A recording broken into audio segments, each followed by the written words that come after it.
আবার দেখেন মাগরিবের নামাজ জোরে জোরে কেরায়েত পাঠ করা লাগে, সরবে জোরে জোরে কেরায়েত পাঠ করা লাগে। আমি যদি মনে মনে কেরায়েত পাঠ করি আপনারা মানবেন? মানবেন না। আন্দোলন কাক বলে দেখেন, আপনারা মুসল্লিরা আন্দোলন করবেন, ইমাম চলবে না, এটা বদলান লাগবে। মাগরিবের নামাজ জোরে জোরে সূরা পড়া লাগবে, কিন্তু ইমাম তো ধীরে ধীরে পড়ে, এটা চলবে না, এটা বদলান লাগবে। এই যে বদলান লাগবে, এটাই হলো আন্দোলন। এটা এই জায়গাতে আন্দোলন করলেন, কিন্তু রাস্তার ডান দিকে চলা লাগবে, এটা হলো কোরআন আল্লাহ রসুলের নির্দেশ। রাস্তার বাম দিকে যারা চলে, একটা দিন তো আপনারা আন্দোলন করলেন না, শুধু ইমামের উপর আন্দোলন করলেন, এটা তো আন্দোলন করলেন না। সান্তাহার থেকে যাবেন পার্বতীপুর, ট্রেনে উঠেছেন, একটা টিকিট কাটছেন, টিকিটের মধ্যে আপনার সিটের নম্বর দেওয়া আছে, সিটের নম্বর দেওয়া আছে, বর্গী জ নম্বর বগি, সিট নম্বর 45। আপনি 45 নম্বর সিটের কাছে চলে গেলেন, যাওয়ার পর বললেন, ভাই এই তো সিট আমার, এটা আপনি ওঠেন। যেই লোকটা আগে বসে আছে ওর কিন্তু টিকিট নাই, ও কিন্তু উঠতে চাচ্ছে না, সিট ছেড়ে দিবে না, বলছেন না আমি উঠবো না। আর আপনার তো সিট সরকার বরাদ্দ দিছে আপনার জন্য, 45 নম্বর সিট আপনাকে দিয়ে দিছে, আপনি তো এখানে আন্দোলন করবেন না? করবেন না? আন্দোলন করবেন না? ট্রেনের মধ্যে একটা আইন আছে, দুনিয়াতে দুনিয়া চালানোর জন্য আইন আছে। ট্রেনের মধ্যে একটা আইন আছে, ওখানে চেকার আছে, টিটি আছে, পুলিশ আছে। আপনি টিটি যা বলছেন, ভাই এই যে আমার সিট, এই যে টিকিট, এই লোকটা ওঠে না। চেকার এসে বলছেন, ভাই আপনার ওঠা লাগবে, যেহেতু আপনার টিকিট নাই। বলেন না আমি উঠবো না। টিটি বলতেছে, আপনি যদি চেয়ার যদি ছেড়ে না দেন, তাহলে কিন্তু আপনাকে অপমান করে ঘাড় ধরে আমি এখান থেকে উঠাইয়া দিব। ছেড়ে দেন, টিকিট ছেড়ে দেন। আর সময় আপনার না, এবং চেয়ার ছেড়ে দেওয়া লাগবে, যেহেতু টিকিট বরাদ্দ দিছে, লোকে টিকিট বসবে, সরকারি বিধান অনুসারে লোকটা চেয়ার দেওয়া লাগবে। চেয়ারের মালিক তো তুমি নন। এখন এই মুহূর্তে চান্তাহার থেকে পার্বতীপুর পর্যন্ত জোরে বলেন চেয়ারের মালিককে? যার টিকিট আছে, জোরে বলেন তার টিকিট আছে। কথা বোঝেন? কথা বোঝেন? এটা হলো শরীয়ত। চেয়ার পালেই চেয়ার ছাড়ব না। এই যে আমি চেয়ারত বসছি, আমি যদি মনে করি সারা রাত আমি চেয়ারত বসে থাকবো, আপনার দিবেন? থাকবার দেবেন না? আমি উঠবো না। বক্তা যতই আসুক, সভাপতি যতই বলুক, আমি উঠবো না। আমাকে রাখবেন? একটা চেয়ার মাত্র আল্লাহর কাছে মজুদ আছে, ওয়াসিয়া কুরসিয়ুস সামাওয়াতি ওয়াল আরদ। একটা চেয়ার আল্লাহর কাছে আছে, তার কুরসি আকাশ আর জমিন, পরিত্যক্ত একটা চেয়ার। এটা কোনো দিন বদল হবে না, কেউ নিতেও পারবে না, কেউ নিতেও পারবে না।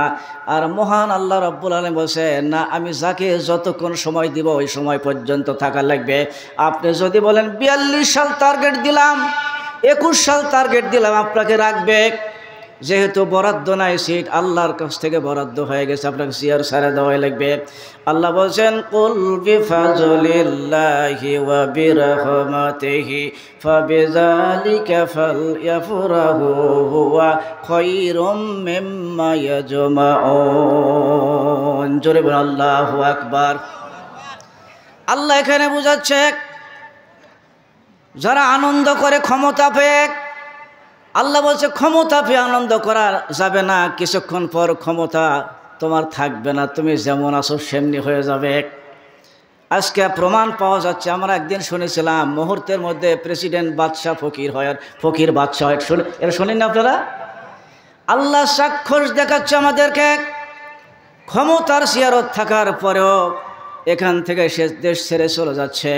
এই শক্তি জোরে বলেন কার? আরও জোরে বলেন কার? আল্লাহ বলছে, স্বাস্থ্য আছে না, স্বাস্থ্যের গৌরব করো না। আজকাল স্বাস্থ্য আছে, যৌবন আছে, এমন একটা দিন আসবে তোমার এই যৌবনের দিনে কেউ তাকায়ও দেখবে না। রূপ আছে, যৌবন আছে, ক্ষমতা আছে, সম্পদ আছে, সম্পদের কোনো বড়াই নাই, সম্পদের কোনো আনন্দ নাই। একমাত্র আনন্দ করবে যারা কোরআন পেয়েছে। জোরে বলেন সুবহানাল্লাহ। এই কোরআন কোনোদিন না থাকে না, এই কোরআন দুনিয়াতে আছে, কিয়ামতেও থাকবে, আল্লাহর জান্নাতেও কোরআন থাকবে। জোরে কোন আল্লাহু আকবার। জোরে বলেন সুবহানাল্লাহ। এ কোরআন যদি আমরা মানি আর পড়ি আমাদের লাভ কি? কোরআন কি দায়িত্ব নিছে শোনেন। কিতাবুন আনজালনাহু ইলাইকা লিতুখরিজান নাসা মিনাজ যুলুমাতি ইলান নূর। কোরআন এমন দায়িত্ব নিছে, নাস মানে মানুষ, পৃথিবীর যত মানুষ আছে, হিন্দু মানুষ, খ্রিস্টানও মানুষ, বৌদ্ধ মানুষ, মুসলমান মানুষ, তাম পৃথিবীর সবাই মানুষ। কোরআন গ্যারান্টি দিচ্ছে যারা আমাকে মানবে, আমাকে বুঝবে, আমাকে ভালোবাসবে, আমাকে অন্তরের সাথে যারা নিতে পারবে, আমি এই কোরআন এই পৃথিবীতে আসছি দুনিয়ার সমস্ত মানুষকে অন্ধকারের পথ থেকে আমি কোরআন উদ্ধার করে আল্লাহর জান্নাতি আলোর পথে আমি পৌঁছায় দেব। জোরে করে আল্লাহু আকবার। এটা হলো কোরআনের শক্তি। এ কোরআন যদি আমরা না মানি কে বলবে? আল্লাহর একটা জায়গায় বলছেন, ওয়ালা তাহিনু ওয়ালা তাহজানু ওয়া আনতুমুল আ'লাউনা ইন কুনতুম মুমিনিন।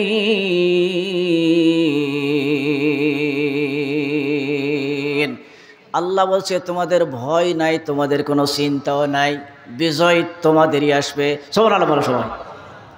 বিজয় তোমাদের আসবে, কিন্তু শর্ত হলো একটা, মুমিন হওয়া লাগবে। কি হওয়া লাগবে? তাহলে বিজয় আল্লাহ দিচ্ছে না, দোষ আল্লাহর না আমাকে কার? আমরা এখনো পর্যন্ত মুমিন হওয়া পারিনি। আল্লাহ গ্যারান্টি দিচ্ছে মুমিন হলে বিজয় আমি আল্লাহ তোমাদেরই দিব। এখন মুমিন কাকে বলে? মুমিন কারা? মুমিনের গুণ কি আর মুমিনকে আল্লাহ কত ভালোবাসে একটু কান লাগান। যেহেতু আল্লাহ বলছে বিজয় তোমাদেরকে দিব যদি তোমরা মুমিন হও, আমরা এখনো পর্যন্ত মুমিন হতে পারিনি, এই জন্য আল্লাহ আমাদেরকে বিজয় দিচ্ছে না। নাকি বলেন? নাকি বলেন? আমরা মনে করছি জুব্বা গাউত দিয়া, টুপি মাথার দিয়া, রুমাল একটা গলাত পাশালে মনে হয় মুমিন হওয়া যাবে না, মুমিন হওয়া যাবে না। মুমিনের শর্ত আছে, মুত্তাকিরও শর্ত আছে। ভাইয়ের আমার, আল্লাহ রাব্বুল আলামিন বলছে মুমিনকে আল্লাহ কত ভালোবাসে, একটু ভালো করে কান লাগান। আল্লাহ বলছে, ওয়া মাইয়াকতুল মুমিনাম মুতাআম্মিদান ফাজাযাউহু জাহান্নাম খালিদান ফিহা ওয়া গাদিবাল্লাহু আলাইহি ওয়া লাআনাহু ওয়া আদ্দালাহু আযাবান আযীমা। একটা মুমিন ব্যক্তিকে যদি কেউ ইচ্ছা করে যদি হত্যা করে ফেলে, কাফেরের গ্যারান্টি আল্লাহ দেয়নি, এখানে মুমিনের গ্যারান্টি দিচ্ছে। একজন মুমিনকে ইচ্ছাকৃতভাবে কেউ যদি এই পৃথিবীর মধ্যে হত্যা করে ফেলে, আমি আল্লাহ ঘোষণা দিলাম তার শাস্তির ধরন হলো 4টা। বলেন কয়টা শাস্তি? শাস্তির ধরন কয়টা? আর পাপ একটা। একটা মুমিনকে হত্যা করেছে, এই একটা পাপ। আর আল্লাহ তাকে শাস্তি দিচ্ছে কয়টা? 4টা। 1 নম্বর শাস্তির কথা বলছেন জাহান্নাম। মুতাআম্মিদান ফাজাযাহু জাহান্নাম, 1 নম্বর শাস্তি হবে তার জাহান্নাম। খালিদান, আবাদ আবাদ জিন্দেগি জাহান্নামের মধ্যে থাকা লাগবে। একটা মুমিনকে যদি হত্যা করে, তাহলে একটু বিবেক দিয়ে একটু বোঝেন তো মুমিনকে আল্লাহ কত ভালোবাসে। মুমিনকে যদি কেউ হত্যা করে ইচ্ছাকৃতভাবে, তাহলে আল্লাহ তাকে জাহান্নাম দিবে সরাসরি, আর কোনো কথা নাই। 2 নম্বরে ওয়া গাদিবাল্লাহু, আল্লাহ তার উপর রাগান্বিত হবে। আল্লাহ যদি আমার আপনার উপর রাগান্বিত হয়, বলেন আমাদের স্থান কোথায় হবে? আল্লাহ যদি আমার উপর রাগ করে, আল্লাহ যখন রাগ করবে,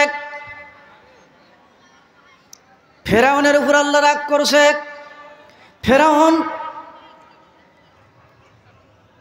ফেরাউন যখন রব বলে স্বীকার করেছে, জনগণ তার কাছে এসে পানি চাইছে, হে আমাদের রব, আপনি রব বলে স্বীকার করেছেন, আমাদের পানি দাও, এতে ফসল নষ্ট হয়ে যাচ্ছে, পানির জন্য ফসল হচ্ছে না, আপনি পানির ব্যবস্থা করে তাড়াতাড়ি করে পানির ব্যবস্থা করে দাও।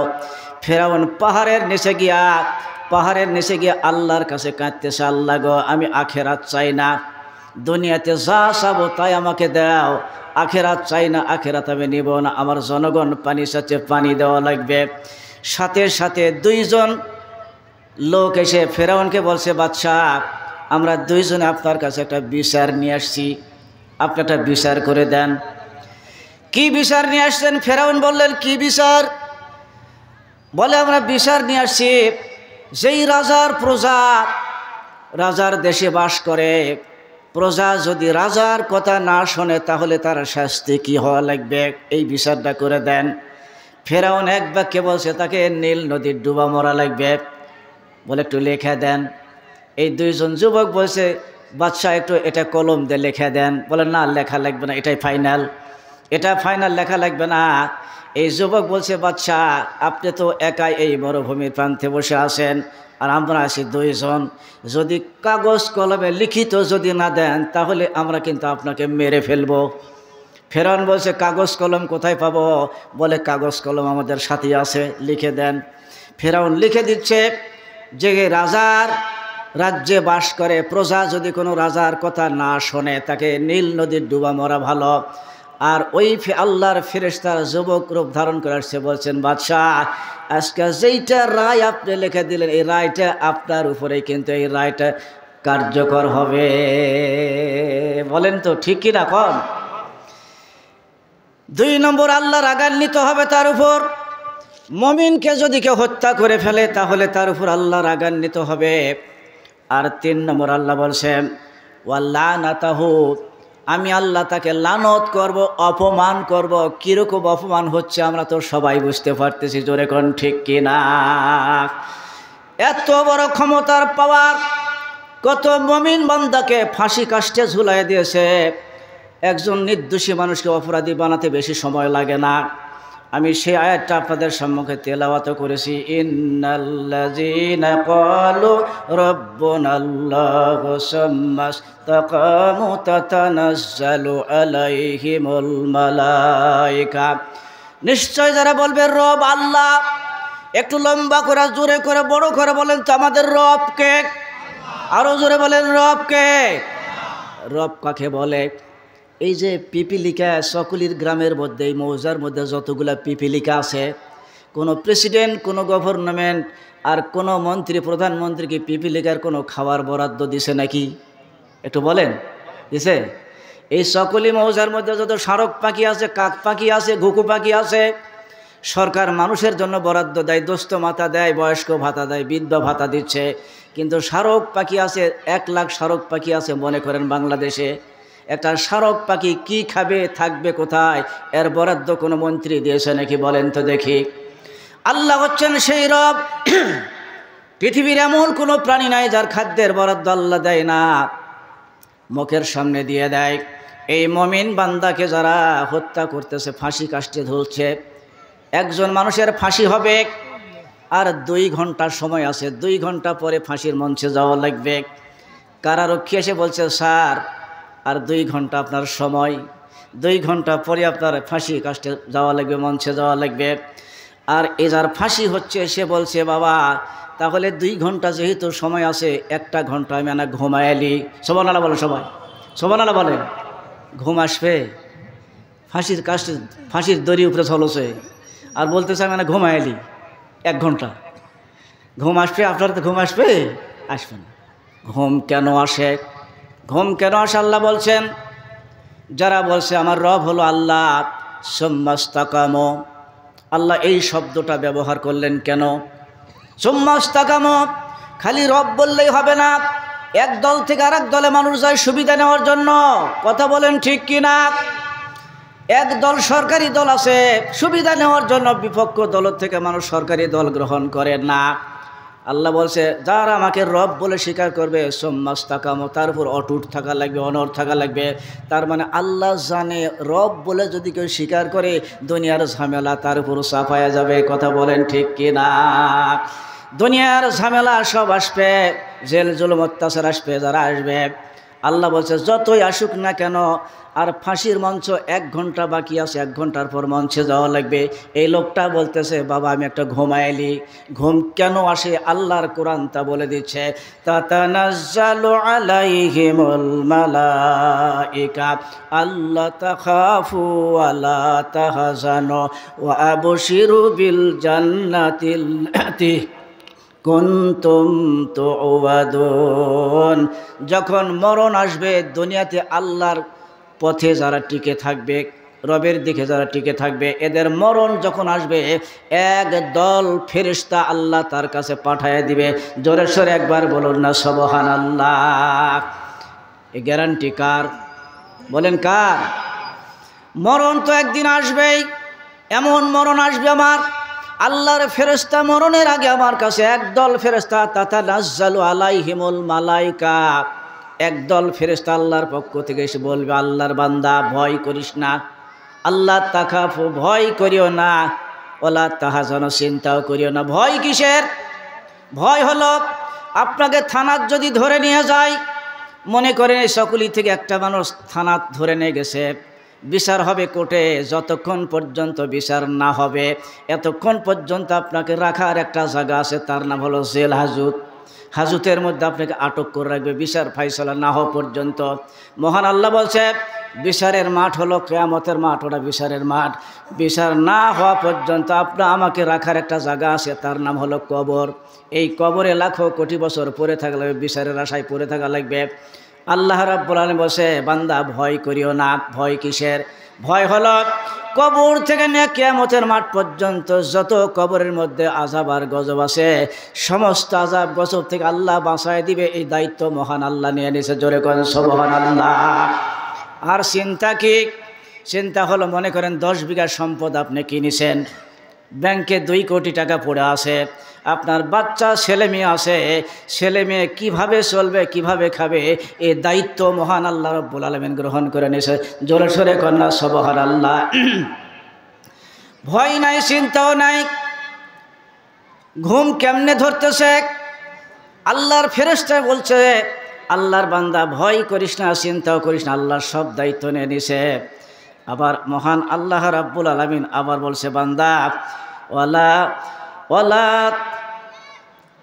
আবশিরু বিল জান্নাতিল্লাতী কুনতুম তুআদুন। আমরা জান্নাতের শুভ সংবাদ শোনানোর জন্য, জান্নাতের শুভ সংবাদ দেওয়ার জন্য আল্লাহর কাছ থেকে আপনার পক্ষে আমরা হাজির হয়ে গেছি। জোরে কোন আল্লাহু আকবার।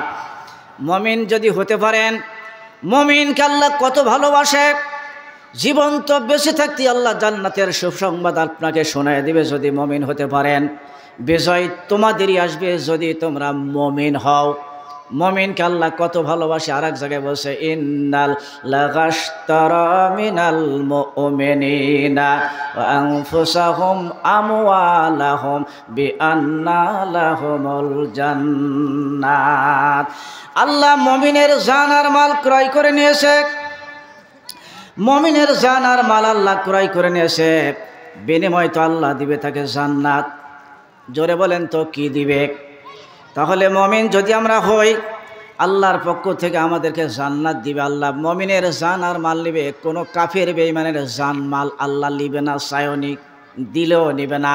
তাহলে আয়াত দ্বারা প্রমাণিত হচ্ছে, আল্লাহকে যদি আপনি কিছু দিতে চান তাহলে মুমিন হওয়া লাগবে। কি হওয়া লাগবে? বলেন কি হওয়া লাগবে? 10 বিঘা সম্পদ লিখে দিল, আল্লাহ নিবে না। গোটা মসজিদ যদি বানায় দেন তাও কিন্তু আল্লাহ নিবে না, যদি আপনি মুমিন হবার না পারেন। তাহলে মুমিনের কত বড় দাম আল্লাহর কাছে। আল্লাহ বলছে, আমি মুমিনের জান আর মাল নিব, বিনিময় আমার জান্নাত আমি ওই মুমিনকে দিয়ে দিব। জোরে কোন সুবহানাল্লাহ। তাহলে মুমিন হওয়া লাগবে। মুমিন ছাড়া, মুমিন কেমন মুমিন আমরা দেখেন, আল্লাহ আর এক জায়গায় বলছে, ওয়ালা তাকতুলু আওলাদাকুম খাশিয়াতান ইমলাক। আমরা অনেক সময় সুখের সংসার করার জন্য পেটের মধ্যে বাচ্চা আছে, বাচ্চা আমরা ফেলাইয়া দিই। একটা ছেলে একটা মেয়ে হলেই সুখের সংসার, সুখী সংসার মনে করি, আর বাচ্চা আমরা নিই না, ওটা হত্যা করে ফেলে দিই। পেটের মধ্যে বাচ্চা আছে মায়ের, ওইটা গর্ভপাত করে দিয়ে নষ্ট করে দিয়ে অনেক মানুষ। জোরে বলেন আসে না নাই? এবার কথা বল, আসে না নাই? সংসার সুখের করবো, এত ছেলে মেয়ে হলে কে ভাত দিবে? কোথায় ভাত পাওয়া যাবে? ভাত কোথায় পাবেন? আল্লাহ ভাত দেখে দিচ্ছে। দেখে দিব? ভাত কোথায় থেকে আসবে? আল্লাহ সে কথা দেখে দিচ্ছে। ওয়ালাউ আন্না আহলাল কুরা আমানু ওয়াত্তাকাউ লাফাতাহনা আলাইহিম বারাকাতিম মিনাস সামাই ওয়াল আরদ। আল্লাহ বলছে, 1 নম্বর ওয়া মানে এবং, লাউ মানে যখন, আন্না মানে অবশ্য, আহাল মানে একটা গোষ্ঠী, একটা পরিবার। যখন একটা গোষ্ঠী পরিবার আমার উপর যারা ঈমান আনবে, মুমিনত্ব দেখাবে, ঈমান যখন আসবে, ঈমান যখন আনবে, ওয়াত্তাকাও আমি আল্লাহ আমাকে ভয় করবে, আর ওই ঈমান অনুযায়ী ভালো ভালো কাজের যখন আঞ্জাম দিতে থাকবে, আমি মহান আল্লাহ তার উপর রাজি আর খুশি হইয়া আকাশ আর জমিনের যত বরকতের দরজা আছে সমস্ত বরকতের দরজা তার জন্য আমি আল্লাহ উন্মুক্ত করে দিব। বরকত কে দিবে বলেন?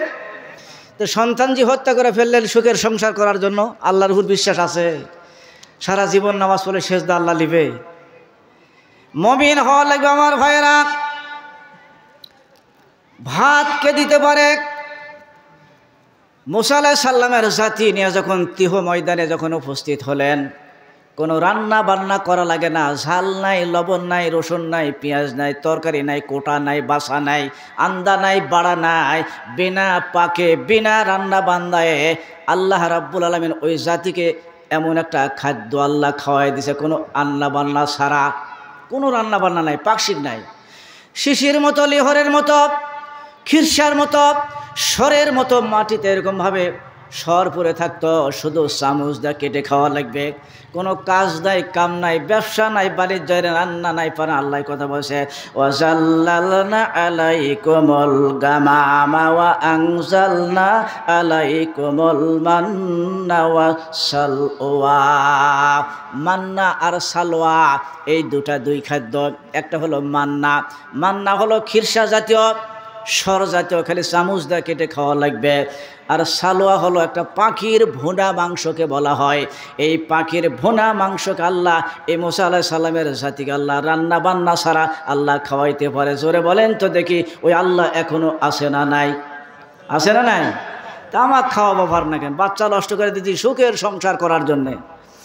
শুধু তাই নয়, আর একটা কথা বলে যায়, আল্লাহ ওয়াল্লাহ বিসুফি কাহফিহিম সালাসামিয়াতে সিনিনা। আসহাবে কাফের যুবক যখন গুহার মধ্যে ঢুকেছিল, 1 নয় 2 নয়, আল্লাহর কোরআন প্রমাণ দিচ্ছে 309 বছর পর্যন্ত এই গুহার মধ্যে আমি আল্লাহ না খাওয়ায়, কোনো খাদ্য নয়, পানি নয়, আমি না খাওয়ায় 309 বছর পর্যন্ত আমি আল্লাহ জীবিত রাখছিলাম। 309 বছর জীবিত রাখছে, খাওয়া নাই, কোনো খাওয়া খাদ্য নেই। আল্লাহ না খাওয়া জীবিত রাখতে পারে, আল্লাহ খাবারও দিতে পারে। জোরে বলেন ঠিক কিনা? কথা বলেন ঠিক কিনা? মায়েরা যারা বসে আছেন একটু কান লাগান, দুটা কথা মাদের জন্য একটু বলি। আল্লাহ রাব্বুল আলামিন বলেন, হুন্না লিবাসুল লাকুম ওয়া আনতুম লিবাসুল লাহুন্না। কান লাগান, মা যেখানে বসে আছেন কান লাগান। আর বেশি সময় নাই, অল্প সময়ের মধ্যে ইনশাআল্লাহ শেষ করে দেব। মায়েরা বসে আছেন, গুরুত্বপূর্ণ কথা বলবো। আল্লাহ কোরআন যা বলেছে আমি তা বলবো। আর এই কথা বলতে যে কটা অক্ষর আছে আপনারা সওয়াব পেয়ে গেলেন। আমার সাথে সাথে বলেন, হুন্না লিবাসুল লাকুম ওয়া আনতুম লিবাসুল লাহুন্না। লিবাস মানে পোশাক, লিবাস মানে পোশাক। আল্লাহ বলছেন স্বামী হলো স্ত্রীর পোশাক। সুবহানাল্লাহ বলে সবাই। স্ত্রী হলো স্বামীর পোশাক। আল্লাহ এখানে পোশাকের সাথে তুলনা করলেন কেন? তাহলে বুঝতে হবে যে পোশাকের কাজ কয়টা। পোশাকের একটা কাজ আছে, আমরা তো খালি গায়ে দিয়ে থাকি আর ভরি, বুঝি না, শুনিও না, জানিও না পোশাকের কাজ কয়। বলতে পারবেন পোশাকের কাজ কয়টা? এই আগে থাকে, পোশাক তো ব্যাগে গায়ে দিয়ে আসছেন। আল্লাহ স্বামীকে কেন স্ত্রীর পোশাক বানিয়ে দিলেন এটা বোঝার কথা। আর স্ত্রীকে কেন স্বামীর পোশাক বানিয়ে দিলেন? উভয়ের স্বামীর পোশাক হিসেবে আল্লাহ বানিয়ে দিয়েছে। পোশাকের কাজ হলো 2টা। ভালো করে নিয়ে যান, এই কথাগুলি বাড়িতে নিয়ে যান, আমল করবেন, আল্লাহ আপনাকে ভালোবাসবে। পোশাকের কাজ হলো 2টা। 1 নম্বর কাজ, পোশাক আপনার সম্মান আর মর্যাদা বাড়ায় দেয়। আমি মেহের আলী মৌলভী ময়মনসিংহ ওয়াজ করতে গেছি, মনে করেন ময়মনসিংহ ওয়াজ করতে যাব, একটা গামছা ঘাড়ে আছে, একটা গেঞ্জি গায়ে আছে, একটা স্যান্ডেল পায়ে। এই অবস্থা থেকে যখন বাস থেকে যখন নামলাম, মানুষ দেখে আমাকে বক্তা বলবে, বক্তা বলবে কি নামলো, এটা কি নামলো, এটা হোঁহা করেন না ভাই, একটু হোঁহা করেন। আপনার মতো কত বোকা মানুষ আল্লাহ বানায় রেখেছে, তারা জীবনে কথা বলতে পারে না, আর আপনাকে জবান দিয়েছে, এটা হোঁহা করেন না। আমি যদি ময়মনসিংহ যাই বাস থেকে নামি আর ওখানে চারজন ওখান থেকে আমাকে রিসিপশন করার জন্য দাঁড়ায় আসে, যেমন নামলাম দেখেন একটা স্যান্ডেল পায়ে, একটা গামছা ঘাড়ে আছে, একটা গেঞ্জি গাওয়াত আছে, তো ওই রকম কি সম্মান আমাকে করবে? করবে না। আর যদি বড় টুপি, চশমা, বড় দামি জুতা, বড় জুব্বা, রুমাল গলার জড়ানো আছে, পেছানো আছে, মাফলার একটা গলা, যাওয়ার সাথে সাথে কল একবার, এটাই মনে হয় হুজুর, হুজুর আসেন, হুজুর আসসালামু আলাইকুম, আসেন হুজুর, আপনাকে নেওয়ার জন্য আসছি। কি সম্মান, কি মর্যাদা, খাওয়া আলাদা, ভিআইপি খাওয়া, আলিশান ব্যাপার। কথা বলেন ঠিক কিনা? তাহলে পোশাকের কাজ 1 নম্বর কি? সম্মান আর মর্যাদা বাড়ায় দেওয়া। জোরে বলেন সুবহানাল্লাহ। তাহলে পোশাকের কাজ হলো 1 নম্বর। এই জন্য স্বামীর জন্য স্ত্রীর সম্মান পাওয়া লাগবে। স্বামীর জন্য স্ত্রী যেন অপমান না হয়, অবদস্ত যেন না হয়। যেহেতু পোশাকের সাথে তুলনা করেছে, স্ত্রীর জন্য স্বামীও যেন অপমান না হয়, অবদস্ত না হয়। স্বামীকে পোশাক বানায় দিয়েছে একটু সম্মান আর মর্যাদা বাড়ানোর জন্য। স্ত্রীর জন্য স্বামীর মর্যাদা সম্মান বাড়া লাগবে, আর স্বামীর জন্য স্ত্রীর সম্মান আর মর্যাদা বাড়া লাগবে না, কি বলে? এখন সারা স্ত্রী হয় স্বামীর দুর্নাম করছে, স্বামীর গীবত গাইতেছে, স্বামীকে অপমান করতেছে মানুষের সাথে। আল্লাহ তো এই জন্য বানায়নি, পোশাকের সাথে আপনার তুলনা করেছে। আপনার জন্য স্বামীর মর্যাদা বৃদ্ধি হওয়া লাগবে। আর আমিও বেড়াচ্ছি আমার বউ ভালো নয়, দুলা ভাইয়ের কাছে অনেকের কাছে বলে বেড়াচ্ছি আমার বউ ভালো নয়, তার মানে দুর্নাম করতেছি, অপমান করতেছি, অবদস্ত করতেছেন না। এই জন্য আল্লাহ পোশাকের সাথে আল্লাহ তুলনা করে দেয় না। 2 নম্বর পোশাকের গুণ আর পোশাকের কাজ হলো 2 নম্বর। পোশাকের কাজ হলো ঢেকে রাখা। এই যে আমার রুমাল আছে, এই মোবাইলটা আমি ঢেকে রাখলাম, ভালো করে দেখেন, একটু প্র্যাকটিক্যাল দেখেন। এই আমার পোশাক আছে, আমি মোবাইলটা ঢেকে রাখলাম। 2 নম্বর কাজ হলো ঢেকে রাখা। লম্বা করে জোরে বলেন, পোশাকের 2 নম্বর কাজ কি? জোরে বলেন কি? ঢেকে রাখা। তাহলে ঢেকে রাখার জন্য আল্লাহ পোশাক বানায় দিলেন। কি জন্য ঢেকে রাখা লাগবে? তার মানে হলো স্ত্রী যদি স্বামীর কাছে কোনো অপরাধ করে, কোনো দোষ করে, স্বামী পোশাক হিসাবে স্ত্রীর দোষ আর অপরাধগুলো ঢেকে রাখা লাগবে। সুবহানাল্লাহ বলো সবাই। পারবেন তো? ঢাকবার পারবেন তো? ও আর শুনবো কিন্তু মানবো না, না হবে না। এখন যদি বলে আল্লাহকে ভালোবাসেন সবাই, তারপরে বলে সবাই ভালোবাসে কিন্তু আল্লাহর হুকুম মানে না, এরকম মানুষ তো হাজারো মানুষ বসে আছে নাকি বলে? আল্লাহর হুকুম মানে না কিন্তু আল্লাহ ভালোবাসে।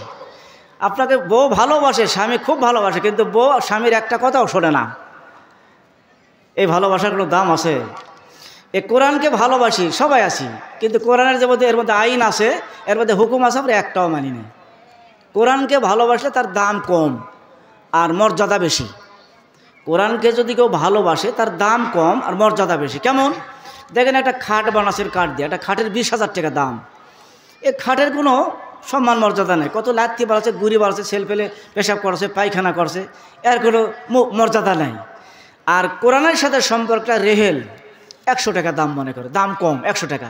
আর খাটের দাম 20,000, আর রেহেলের দাম 100 টাকা, দাম কম। কিন্তু আর রেহেলে যদি কারো পাও লাগে, এই পাও লাগার সাথে সাথে রেহেলটা হাত উঠলে মগজ চুমা দিচ্ছে, আহা হা হা, রেহেলত পাও লাগলো। কি বলেন ভাইরা, একটু কথা বলেন, ঠিক কি না? তার মানে রেহেলের মর্যাদা বেশি। সম্পর্ক কার সাথে? কোরআনের সাথে। এই কোরআনের সাথে যদি আমাকে সম্পর্ক না থাকে, তাহলে আমাদেরও দুরবস্থা হবে। তাহলে পোশাকের 2 নম্বর কাজ হলো ঢেকে রাখা। আপনার স্ত্রী যদি কোনো দোষ করে, আপনার স্বামী হিসেবে তাকে ঢেকে রাখা লাগবে। এই দোষের কথা কাউকে বলা যাবে না। আর স্ত্রীর কাছে স্বামী যদি কোনো দোষ করে, তাহলে এইটাও ঢেকে রাখা লাগবে স্ত্রী হিসেবে। যেহেতু পোশাক, আল্লাহ তো এই কথা এমনি লেখেনি, এটা ফালতু কথা তো লেখেনি। আবার আপনি বলতেছেন মেহের আলী ভাই, দেখেন তো আমার বেটিক বিয়ে দিল, ভালো একটা জামাই দেখেন তো, এ কথা বলেন না ভাই? এই পিছনে লোক কথা বলে না। আপনি বলেন না যে ভাই আমার বেটাক বিয়ে দিল, ভালো একটা বউ দেখেন তো, বলেন না এরকম? বেটিক বিয়ে দিবে বলে ভাই একটা ভালো ছেলে দেখেন তো, আমার বেটিক বিয়ে দেওয়া লাগবে। ভালো ছেলে দিবে না মন্দ ছেলে দিবে, বরাদ্দ দিছে কে? সে আয়াতটা কোরআনে আছে, একটু বলে শোনাই। ভালো পাবেন না মন্দ পাবেন দেখেন, আয়াতটা আল্লাহ বলে দিচ্ছে, আল খাবিসাতু লিল খাবিসিনা ওয়াল খাবিসুনা লিল খাবিসাত। এখানে নারীর কথা আগে বললেন।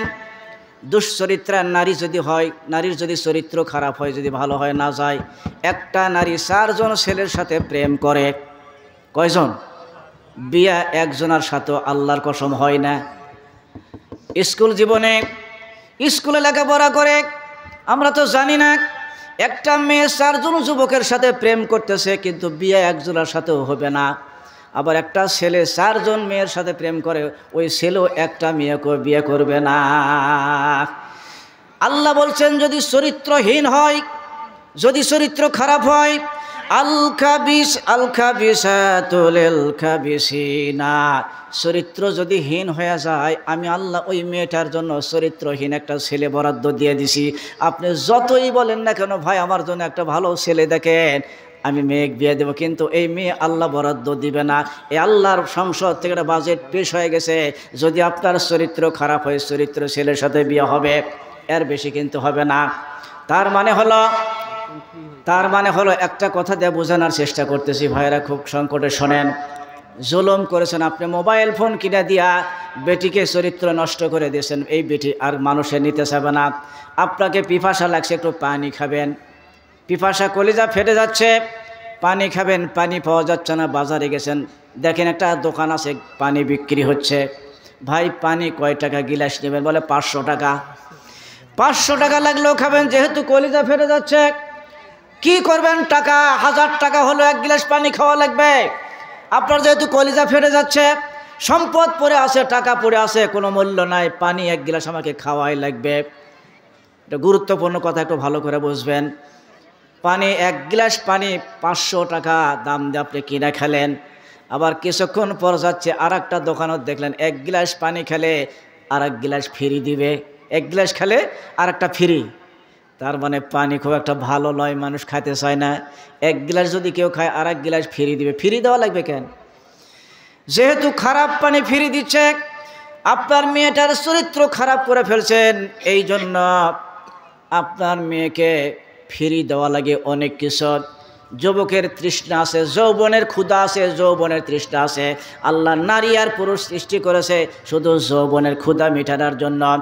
আপনি পুরুষ যুবক, একটা মেয়ে আপনার লাগবে, 5 লাখ টাকা যদি দিয়া বিয়ে করা লাগে তাও লাগবে, তার মানে যৌবনের ক্ষুধা মেটান লাগবে। তৃষ্ণা আপনার আছে, যৌবনের তৃষ্ণা, যৌবনের ক্ষুধা মেটান লাগবে। মেয়ে পাওয়া যাচ্ছে না, কোথাও পাওয়া যাচ্ছে না। ল্যাংড়া খোঁড়া হলো একটা মেয়ের দরকার আমার।